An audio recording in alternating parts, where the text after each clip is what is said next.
اللہ کی یاد اور شیطان کی چال۔ ایک شخص ہر روز رات کی تنہائی میں اللہ تعالیٰ کا ذکر کیا کرتا تھا۔ اس کام میں اس نے کبھی ناغہ نہ کیا تھا۔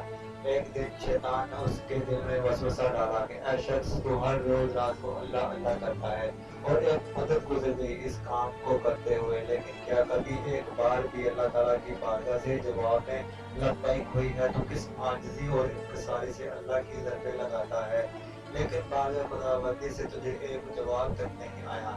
اس شخص کے دل میں اس خیال کا آنا تھا کہ وہ پریشان ہو گیا اور شکستہ خاطر ہو کر لیٹ گیا۔ جواب میں اسے حضرت خضر علیہ السلام کی زیارت ہوئی۔ آپ نے اس سے پوچھا، اے اللہ کے بندے، تو اللہ کے ذکر سے رک کیوں گیا ہے؟ کہنے لگا، میں تو ہر روز اللہ اللہ کرتا تھا، لیکن جواب میں میرے پاس لبیک نہیں آیا، اس لیے میں اس بات سے ڈر گیا کہ شاید میں اللہ تعالیٰ کی بارگاہ میں مردود ہوں۔ یہ سن کر حضرت خضر علیہ السلام نے فرمایا، اے شخص، اللہ پاک نے مجھ سے فرمایا کہ جا میرے اس بندے سے کہہ دو کہ تیرا اللہ اللہ کہنا میرے ہی کرم کی وجہ سے ہے۔ کیا میں نے تجھے اپنے کام میں نہیں لگا رکھا ہے؟ تیری طلب کا مجھے سب پتا ہے، میں تجھے بھولا نہیں ہوں، نہ ہی میں نے تجھے نظر انداز کیا ہے۔ تیری ہر پکار پر اور ہر بار اللہ کہنے پر میں تجھے 1000 بار لبیک لبیک کہتا ہوں۔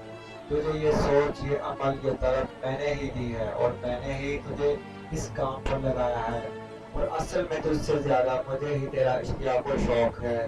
اس شخص نے یہ خواب دیکھا اور تو ہڑبڑا کر اٹھ بیٹھا اور فوراً سب کے دل سے طائب ہوا اور پھر دوبارہ اللہ تعالیٰ کے ذکر میں مشغول